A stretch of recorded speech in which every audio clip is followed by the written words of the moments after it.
Alright guys, welcome back to the top 10 video games and restaurants lists that Seth and I are putting together.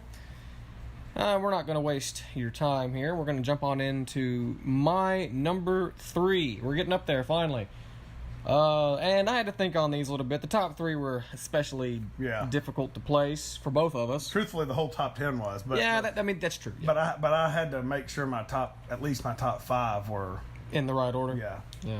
And they are. Well, for me, it's going to be an old game that a lot of people haven't heard of. If you're not a Steam gamer, there's a really good chance you've never heard of this one. But I had never heard of it. If you have a Steam account, and especially if you've had a Steam account for like 5 or so years now, this is a game that you've seen it on sale for dirt cheap, and you've probably grabbed it. It's Killing Floor. Killing Floor is, oh lord, this is probably one of the better zombie killing, well, Zed killing, they're not really zombies, Zed killing, zombie killing co-op games out there. It's basically Left 4 Dead, only less arcadey, less story, and there's a story, yeah. but it's not a story mode. It's more kind of realistic in a way. It's waves, isn't it? Yeah. Now, this game is essentially, you spawn in, you fight through 10 waves of zombies or Zeds, whatever you want to call them, monsters. They get harder and harder every wave until you get to the end, then you fight the Patriarch, who is the boss, and you kill him and you win. And that's it. There's about 20 or so maps. I don't really know the number exactly. There's objective modes that progress the story. Mm-hmm. But the real reason why, I mean, it's a great game, but the real reason why this is in my top 10 and my third position, it's because it's where I met my clanmates. Killing Floor, I just played it with a friend one day, one of the first friends I ever had on Steam. And, it wasn't that fun. I was like, whatever, I came back to it by myself a couple of months later. I was like, I don't know, 20, maybe 20. It was 19, 21. We were right out of high school. I could probably go to Steam and look at the achievements and look at the first achievement I got, and that would be it. But the PAI guys, if you've watched any of the videos on the channel, you go back and look at the Killing Floor videos. Lots and lots of Killing Floor. Way back at the beginning of the channel, you're going to see them. PAI, that's the clan I'm in. Here's one of the first videos we uploaded to the channel, minus the ones that were first. That sounds stupid, but yeah, like the ones that we made together. Yeah, consistently, Killing Floor was one of the first series that was ever uploaded. Yeah, and there was a lot of it. There's there's hundreds. There's over 100 episodes of it. And there was hardly any breaks in between the videos. It was all Killing Floor. Yeah. But that's where I met my clanmates. Seaman Blast, or Cinnamon Blast, whatever you want to call them. I'll make fun of them, call them Seaman Blast. But Grim Fandango, or Grim Fandango, however you say that. Enron, Ducky, Carrie, Easy Kill, all those guys. That's where it all started. We met. They were already kind of together, like the three of them. I met them. They were like, hey, join us in Steam Chat, which was that horrible, old-fashioned voice chat thing that Steam used to have that we used to use. I did, and just, bam, just like that, every night for like 3 years, it was just Killing Floor. We had so much fun. I remember, I know it was straight out of high school because you had an old red Dell laptop with that game. You would sit there, it'd be like midnight, 1, 2 o'clock in the morning, and just it's like, it was loud as shit. Oh, couldn't help it, man. It was worth it. And I had shit internet, by the way. Oh, yeah, it was not. Well, both of us had shit internet. What am I talking about? This was back before fiber and all that. Back in the caveman days. But, horrible ping. Killing Floor, it came out, I swear, I want to say that it came out in like 2011, 2013. I don't remember exactly which year it came out. 2009. 2010 for Windows. So we'll say 2010. So yeah, it came out, long time ago, just about a decade now. That's crazy. The mod was 2005. Now the mod, you ought to look up videos of that on YouTube. That's actually creepy because it's so darker, and it's like, it's far less appealing to look at, but it's almost creepier in a way. Most people have probably heard of the sequel, Killing Floor 2, because it got a... Now, Killing Floor 2 it got a console release. Yeah, Killing Floor 2, it's basically the modern version of it that is like far superior graphics-wise.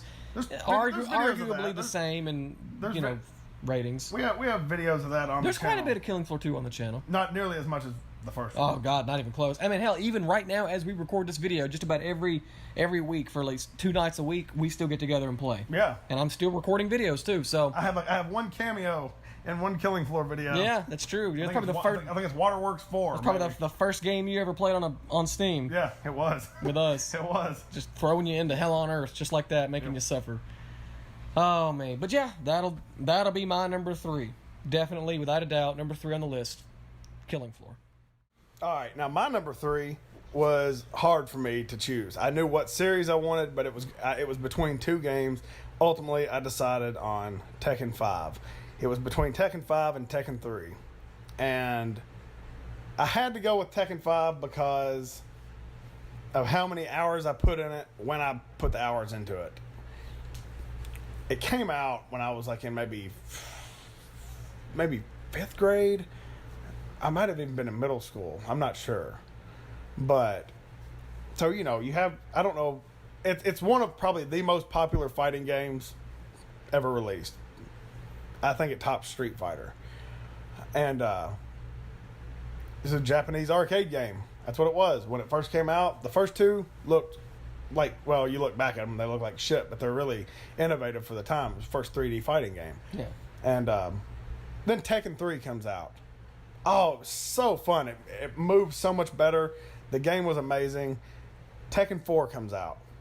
The Tekken 4 was the first one on PS2. It came out, and a lot of people didn't like it. I loved it. It had a really good story mode, I thought, that intertwined and stuff, and I'm a sucker for stuff like that anyways. Then Tekken 5 comes out. Holy crap. Story mode was great, even though a lot of people didn't like it. Whatever, I don't care what a lot of people think. This is my list. And it brought back so many characters that weren't in the last 2. Tekken 3 and Tekken 4. Tekken 5 brought back all kinds of characters. And this was, honestly, I didn't even know the game was coming out. This was back way before, you know, I didn't have internet. All I had was magazines. You might see, at Food Line or something, Dollar General. Yeah. And, you know, you see a game advertised. I don't even remember seeing this game advertised. I was actually at an old movie rental place called Movie Gallery and seeing the game there. It was out. And actually, my mom had already bought it for me because it was right around Christmas time, I think. And she had got it for me for Christmas and had tried to talk me out of going to Movie Gallery because she was afraid I would see it. And she was going to surprise me with it, I guess. Santa Claus was. Somebody was. And, it's such a fun game. I can't say a whole lot about it because it is just your standard 3D fighting game. You pick a character. I main King. King's my character. Love King. I've actually got a little fig pen of him standing right across from me. I see him on my shelf. But such an amazing game for PS2. And, you know, Tekken 6 comes out on the PS3. Tekken 7 recently came out on the PS4. And admittedly, I think I got my hype a little too high for it. It focused quite a bit more on online play, which is fine. Tekken is one of the few games that I can hang online with. I can actually, you know, I entered a tournament on Tekken 7 online and won. Really? Yeah. I don't do that much. But I got on there and, I mean, these were people that sit around and play it all the time. You know, I don't play it all the time. And that's one thing about online games with me. You know, I just, my schedule just doesn't permit me to be able to sit and, you know, play games like that. My little boy, you know, I'm not blaming him. It's not his fault. It's just he requires attention. You can't. I work all the hours. I work night shift. So when I would be sitting up at night playing, I'm at work. You know, so you know I have nights off, obviously, but it is what it is.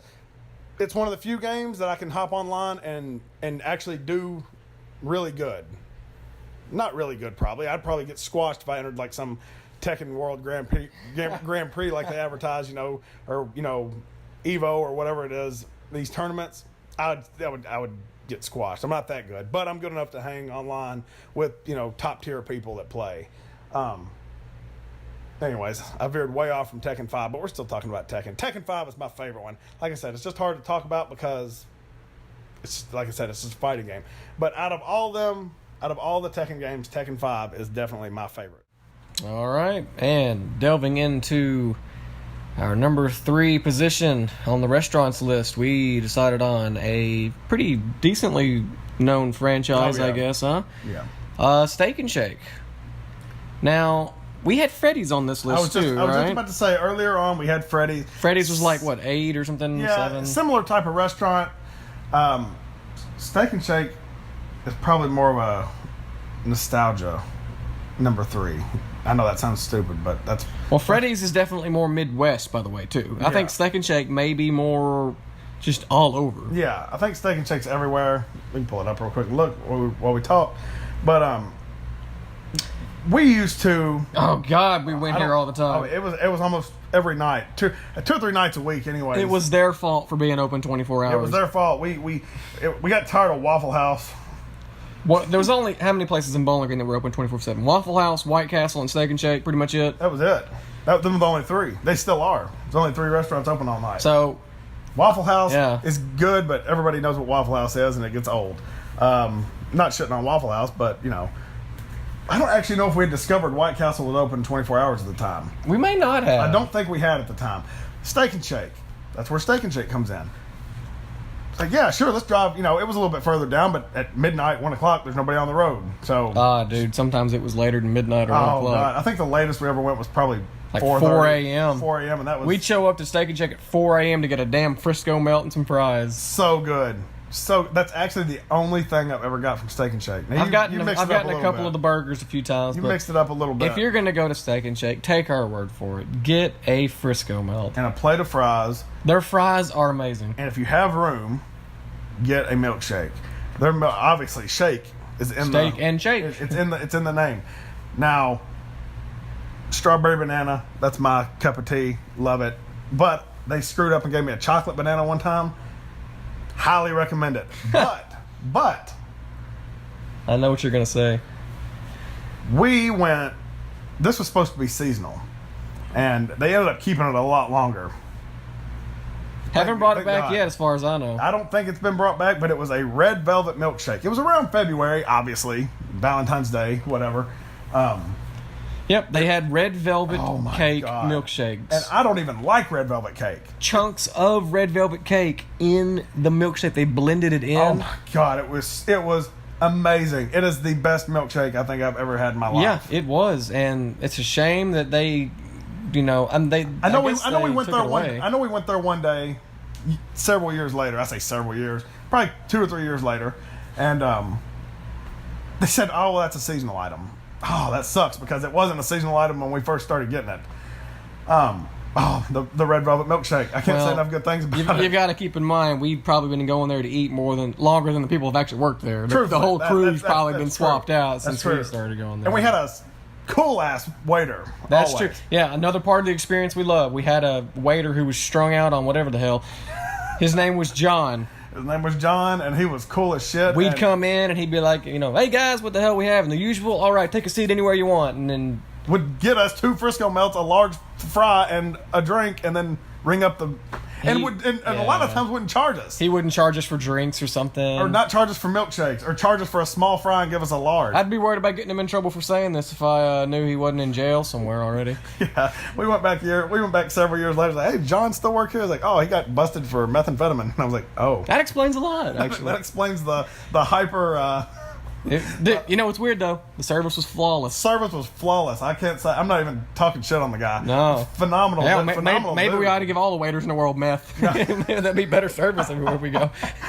Phenomenal dude. Never charge us. Always. If he did that, we always try to tip him $10, $15. Oh, if you... And I was like, we're not rich by any means, but... You scratch our back. We go to spend $20 and you only charge us... Like 10. Yeah, 10. I'm going to give you a $10 tip. It's like, okay, that's only fair. He probably wasn't expecting it. It was just, it's what we did. Moral of the story. Any 24 hours, whenever you go, Steak and Shake's amazing. Get you a Frisco melt. Get you a large plate of fries. Get you a nice cold Coca-Cola, man. And get you a milkshake to go with it all. And trust me. You got to go at midnight. I swear to you, Steak and Shake tastes better after... It hits differently after midnight. Yeah, it will taste better. And how many times did I get woke up to go to Steak and Shake. It's a wonder I'm living. It's a Yeah, wonder- yeah, wonder yeah. I'm still alive. Poor Seth here would be asleep at like 2:00 in the morning, and I'd be over here playing Ratchet and Clank on the PS, whatever the hell, 3. And I'd be like, "Hey, man, Or Killing Floor. wake up, let's go to Steak and Shake." He'd be like, yeah, "Okay," and then he would roll out of bed, and there we'd go. I'm ashamed at how I looked sometimes. Crocs, ball shorts, and like a white T-shirt or something. I look like shit a lot of Dude, times. who cares? It was midnight, and I probably was the best. You know, looking one I'm there. beginning to realize that I think our top 10 list, the closer we get to number 1, the more nostalgic Oh it yeah, gets. big time. But either way, that's number 3, Steak and Shake. Good God, if you're ever in Bowling Green or anywhere Or else anywhere around, else, yeah. go to a Steak and Shake after midnight for us, and get a Frisco Frisco Melt. melt and a large fry, and think of us when you do it. That's number 3.